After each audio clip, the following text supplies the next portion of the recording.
Before I move on to talking about the syllabus directly, I want to address the fact that many of you may be feeling insecure or have doubts about taking this class. I know certainly in undergrad, I wasn't as brave as you to take a class like this. It took me much later in my graduate years to even want to take on a challenge like learning how to code and taking a stats class mixed into one.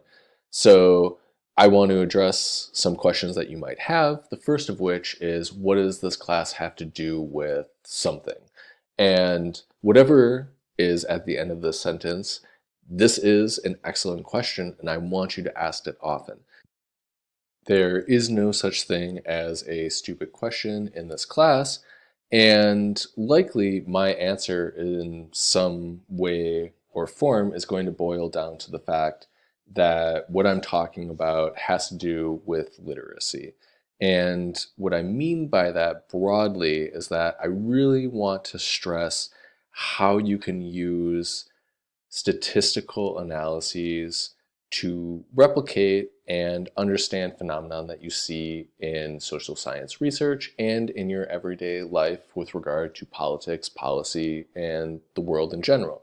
And so if I'm not doing a good enough job of getting across a complex statistical analysis in that capacity, then I need to break it down a little bit more to a finer grain level, and I need you to ask me to do that. So please, ask questions. The second biggest question, or I guess comment, that I receive every semester is, I'm not good at math. And this is a understandable apprehension. Everybody feels this way at some time during this class. I even feel that way sometimes.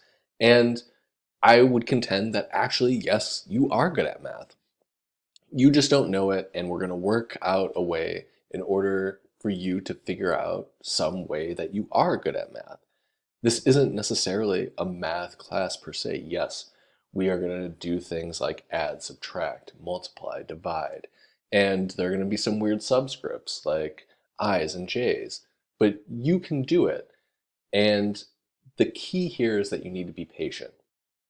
This language that I just put up there, it's a foreign language, and just like any language or new sport, you're gonna have to take time, and it's gonna take adjustments, and everybody's gonna learn at a different pace. Some people might get it right away, some weeks might be easier than others, but you need to persevere and take on the responsibility of learning this like a new language or skill that you're acquiring.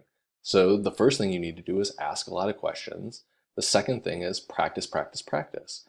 I hopefully am going to give you the opportunities to really build the muscle memory that you need, where you have a reading, you can listen to the lecture, you have problem sets that you'll work on throughout the week, and then you can come into our time together, work on labs, really harness those skills even more. The key here, like I just described, is there's a sequence of work, and it is very important that you are not falling behind.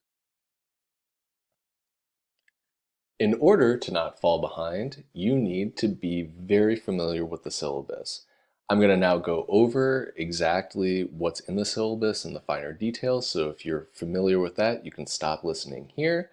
And if you want more details, you can always find a direct link via the website or the slides.